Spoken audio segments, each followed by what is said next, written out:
morning, everyone. Good evening, good afternoon, wherever you are, and welcome to this week's Weekly Energy Boost. My name is Elisheva, and I am here this lovely Monday morning with David, and we are excited to share with you the secrets behind what to do when you don't see results. This is probably one of the most universal complaints. When we don't see results, we're making an effort, we're doing our best, we're giving our all, and yet we don't yield the intended outcome. Weekly Energy Boost is a 7-day spiritual weather forecast where David and I, and sometimes our guests, look into the wisdom of Kabbalah for the most practical and powerful tools to give our listeners to navigate the upcoming week. But inevitably, those wisdoms and those tools become life lessons that you can use anytime, any day of the year. And this week is no different. We have just begun the month of Capricorn, right? Today is like the second day of the month of Capricorn. We are in a week where the energy is really coming to a head. We're finishing the energy of Hanukkah, which is all about light and miracles and going against our nature and creating the results that we want. And then here comes the universe to tell us the secrets on how to handle when we don't see the results we want. And I want to challenge the title of the episode also, because one of the things that Kabbalah encourages us to do is to redefine our definition of success and of results. And part of what we teach in the very first classes when you come to study Kabbalah is the fact that our physical reality is not always a true picture of what's going on, that our five senses were created to mislead us, to give us the opportunity to choose to see the non-visible results and the non-visible reality, the non-audible reality, to really use our sixth sense or our soul to connect to the true reality. And so therefore, when we begin this conversation, that talking about results or outcomes or manifestation, we also have to re-examine how do we measure results. And for that, I turn you over to David Guillaume. One thing to keep in mind is that energy is never lost. So I always share with people, the energy you invest in something, we're so preoccupied with how it's manifesting and when it's going to come back to us. And we should, because everyone needs a thoughtful plan. And you need to be able to measure what you're doing, because you can't grow what you don't measure. And you need to be able to get feedback and criticism about what you're doing without having it derail you and lower your confidence in what you're doing. So you have to do this, but you have to also remember that. At the same time, no matter what you do, when you go against the grain and you go against your nature and you create energy, you create value, even if it doesn't manifest in the way that you want, your bank of energy is growing. So I've seen many times I'll work on a project for a long time, only to have it met with failure and disappointment. And then maybe a secondary project I'll start will succeed almost immediately with very little effort. And so the spiritual understanding that is that the energy from the prior project came into the new project. And sometimes we judge people and maybe are even jealous of them because of how easy, quote unquote, their miracles happen, their blessings happen. But what we don't know or see is the amount of work and energy that was created in prior failures that are maybe totally unrelated. It could be a different part of life. It could be someone struggled in their love life, or they went through like 7 IVF treatments, or they did something and it failed, but they kept pushing and they created energy. And then that energy went into maybe their business or a product and that took off and became successful. And so because we don't see the whole picture, we tend to judge. We judge ourselves and we judge others. But rule number 1 spiritually is energy is never lost. And as soon as you think you've lost something or you don't have something, that's when you deplete the energy. So that's where I want to start with that. I think, to me, what you just said is an extension of what I said before, that in the physical reality, we tend to judge and assess and analyze data I put in this many hours, like you said, I put this much energy, this much effort, this much time and resource into this project, and it didn't manifest. When something else manifests, part of that illusion is we don't see the connection. We think the energy is lost. We think we threw something away, or we put something out there that we'll never get back. Part of the illusion is that we compartmentalize life. We think work is work, and my relationship is my relationship, and my health is my health, and my spiritual self is my spiritual self, when just beyond our field of vision, everything is one. That's why energy is never lost, is because you're pouring of yourself into something.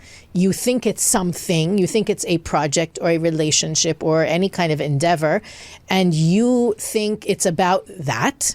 And there's a reason for that, right? You wouldn't be, if David wasn't passionate about that particular first project, maybe he wouldn't be motivated to put the energy in for the second project. But the second project is the one that's true and valid and deserves to see the light of day from the universe's point of view. So part of the smoke and mirrors that we experience in the physical reality is so that we don't give up, that we find the motivation, that we increase our desire, and then we let go of how the results, quote unquote, will manifest. So part of it is also thinking about, what do I desire? When I say results, what am I saying I'm not seeing? What am I not experiencing when I say there's no results here? I'm not seeing the outcome I desire. That's another big part of the change we want to make this week, is what are we really looking at? Our teacher, Rav Berg, would talk about the concept of time, space, and motion. And Rav Ashlag talks about it, and the sages call it Olam Shana Nefesh, without going into the details of it. But it's the Hebrew terminology for time, space, and motion. And the idea is that there is an illusion in these three areas of time, space, and motion. When I first brought up the idea that you could be working hard in one area, but it manifests in a different area. This is the whole idea of the space. It's an illusion of space, because I work hard in my business and I get nowhere, but maybe I've earned a loving relationship. So the spaces are different, and it confuses us. But you have to know this is all part of spirituality, and the person who can tolerate that is on a path towards becoming a higher spiritual being. Time is also where the opponent has injected the illusion. What do we mean by that? It means that what the negative side does, because the negative side is the angelic opponent that was created for all of us since the beginning of time to help us earn the light of the Creator. What he does is he manipulates time. So I will do something that I perceive to be a positive action, let's say, maybe a spiritual one. Maybe I started to study Kabbalah and I apply a concept that I feel should reveal the light of the Creator.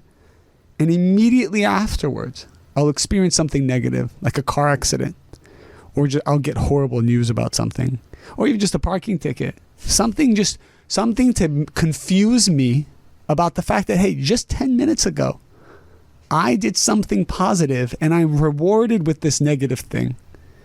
What's happening here is that everything we go through is because of a seed we planted. We know that. The opponent cannot just make up negative things. So what I'm experiencing, when I did a positive action at 10 a.m., but at 10:30 a.m. I had a negative result.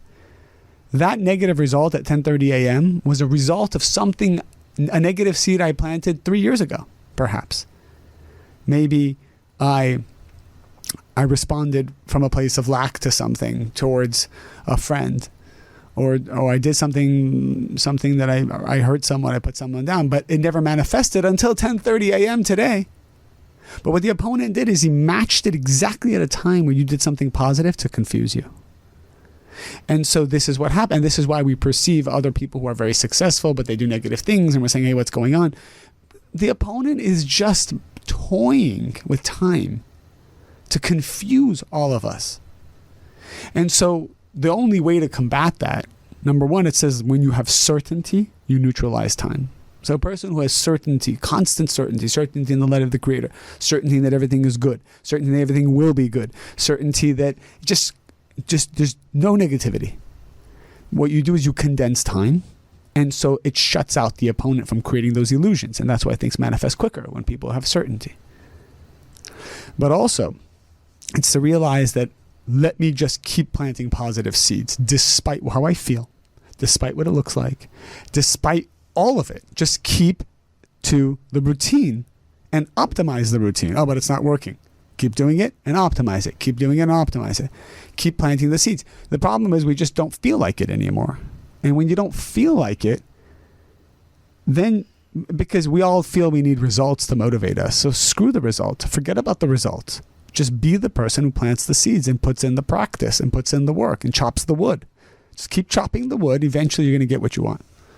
I'm only annoyed because that was the point I was going to make next. No, it's always frustrating when that happens. Yeah, so now I have a pause moment. No, I was going to say, and I'll say it in my way so that it hits the people who were listening to and said, what did he just say? Because the opponent also doesn't want you to understand what David just said. But we learn in our classes that every thought, every word, and every action plants a seed, which means everything I think, everything I say, and everything I do is creating my future reality, which is great if all you think is positive thoughts and all you say are positive things and all you do are positive actions. But what's funny about what David said, I was going to use the example of the parking ticket, right? You could be having the most spiritually uplifted and connected day, and then you get that parking ticket. And what's the first response? Expletives, kicking the tire, cursing the city that you live in or the meter person who gave you the ticket, right? Suddenly you turn into a reactive, angry, frustrated person, even if it's for a few seconds, 10 seconds, 20 seconds, a minute, 2 minutes. You've just planted a seed for your future that you might not want to experience anymore. So, of course, David said certainty is part of what neutralizes those seeds. But the reality is that if you realize in that moment, okay, I just put out some garbage, what can I do now to be the anti-garbage? How can I genetically modify those seeds that I just planted? What can I do? Like David said, you keep chopping the wood. You realize you stepped in poop, and now you wipe your shoe off and keep walking, because what you're experiencing now is not a product of now. It's a product of something that happened in the past. And that's where the certainty comes in. Certainty is not, I know this is the right job or I know he's the right person. It's, I know there's a perfect system here. And my real work is to work within the rules of the system and not try and manipulate or break the system to my benefit.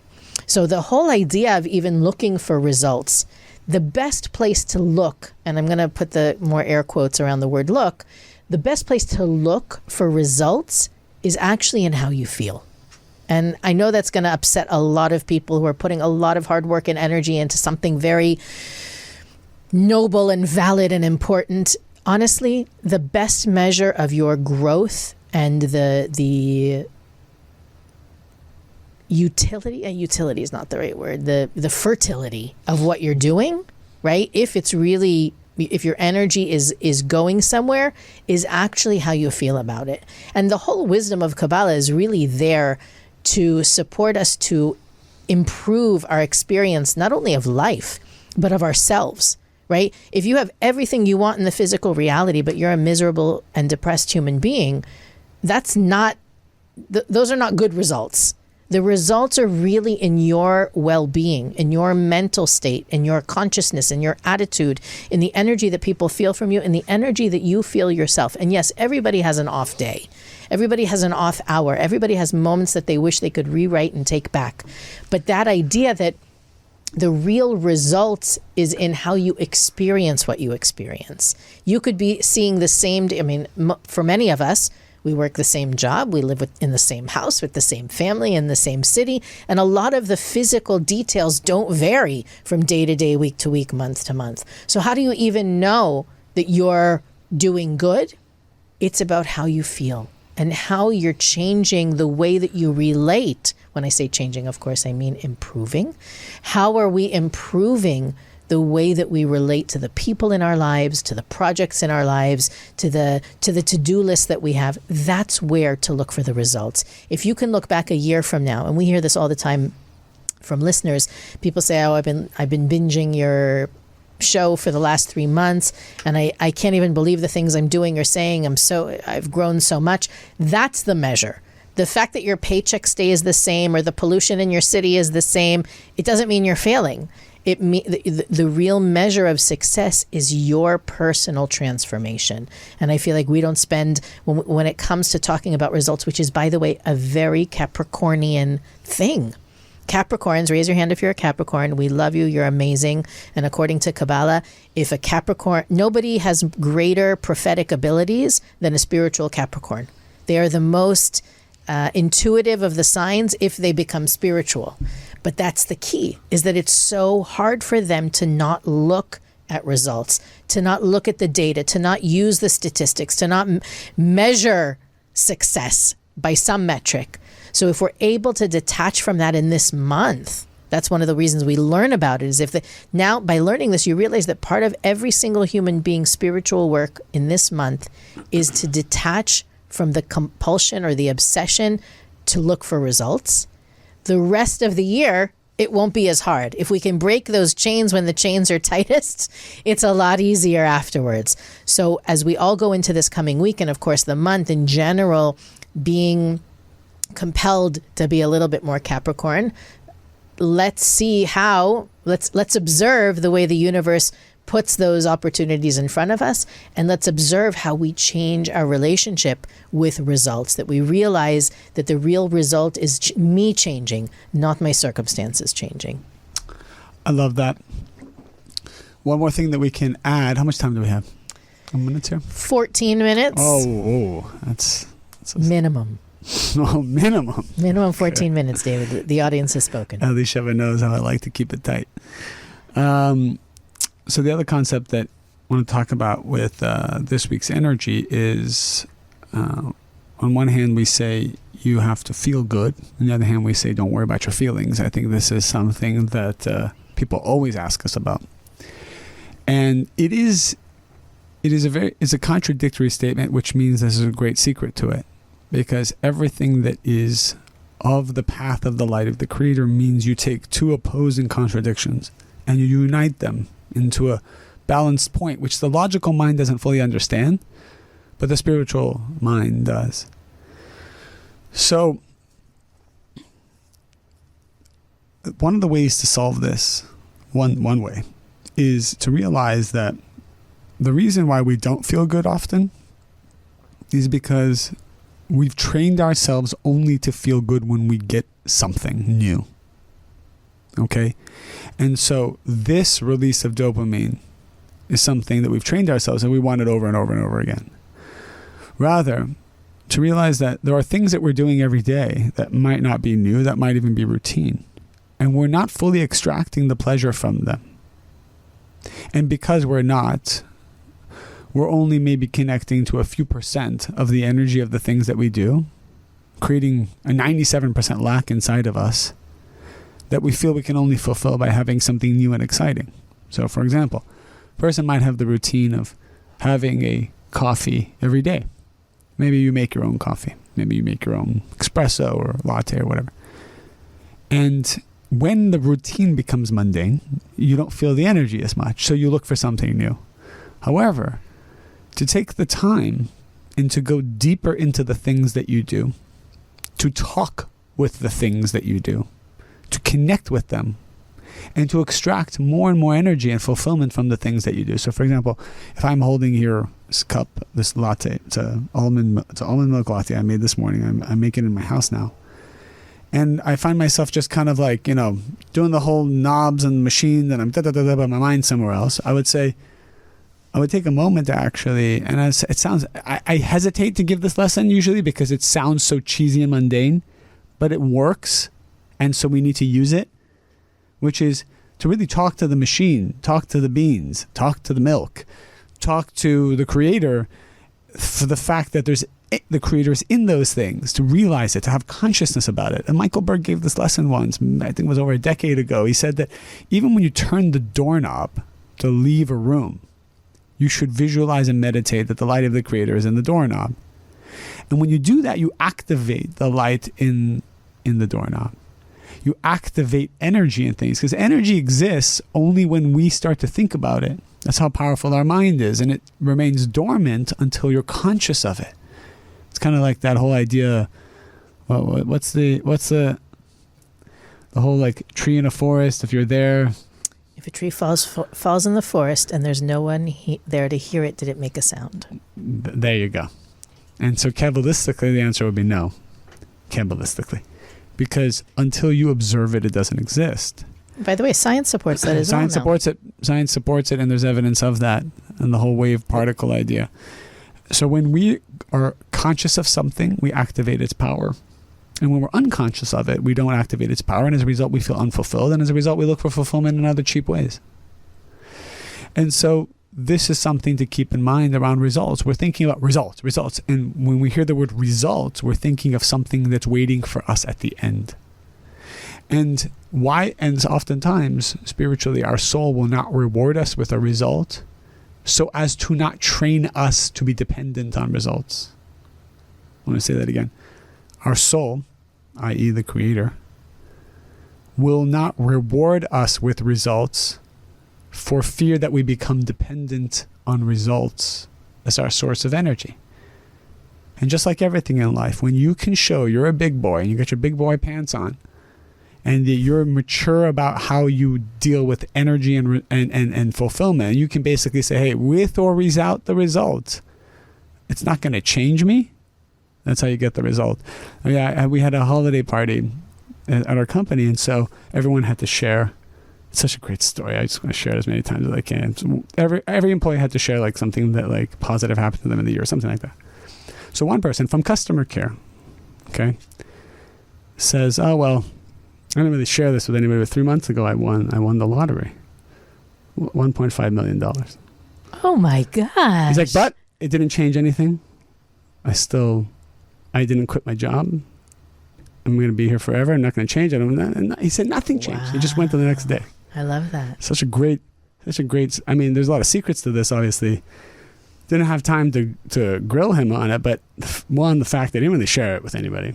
Two, that he just went to work the next day doing customer service, which is amazing, and he's very good at it, but there's something powerful about the fact that it didn't change him is probably why energetically he had the vessel to receive it. And if we ask ourselves if there's things that would quote unquote change us, it means that we don't really have the right vessel to receive it in the first place. So, and that's something we need to ask ourselves. If I got the thing I want, who am I becoming? People say, I become a better person. Well, so do it now. So why aren't you doing it now? Right. Why are you that guy or that girl that needs something to be a better person? It's so funny that we're talking about this now because 2022 is ending, right? 2023 starts this weekend, and I'm sure a lot of people are looking at their New Year's resolutions and either lovingly and compassionately forgiving themselves for not making all of those things happen, or beating themselves up and rolling over the goals to 2023. I one of the things I love about the wisdom of Kabbalah is that it explains so much. Honestly, one of the reasons that New Year's resolutions tend to fail people is actually because they make them at the wrong time. Even though January 1st is the beginning of the new calendar year, it usually happens to fall in the month of Capricorn, which is not a positive time. And we sort of set ourselves up for failure because we're not using the momentum of the energy around us to plant those seeds, right? Anytime we set a goal, we're planting a seed. The question is, are you planting it on a tabletop, or are you planting it in the most fertile soil possible? So I think what David said couldn't be better time for those of us that are going to sit down this week and make those New Year's resolutions, is that you want to make sure that your experience of life, which goes back to the point I made before, the way you feel, the way you carry yourself, the way you broadcast your own energy is not going to be changed for better or worse because of the achievement of something external. The goals that you set this year for yourself are ones that are immaterial goals. I want to be happier. I want to be healthier. I want to feel better. I want to influence the world for better. And in order to be in that state of positively influencing the world, which every single person on the planet is here to positively influence the world, we all have to also recognize that we have everything we need to do so. It's like this theme that keeps coming back over and over and over again, that lack and that need is part of the illusion of this physical world, and therefore achieving or receiving the results we're looking for can also be a part of the illusion of the physical world. And the greatest measurement of success is, how are you doing? How are you feeling about what you're putting out there? And I honestly, that story is what David just shared about his employee is really perfect, because that's the goal. The goal is to be so accountable and so deeply connected to who you are and what's important to you that millions of dollars won't change who you are and won't change your day to day.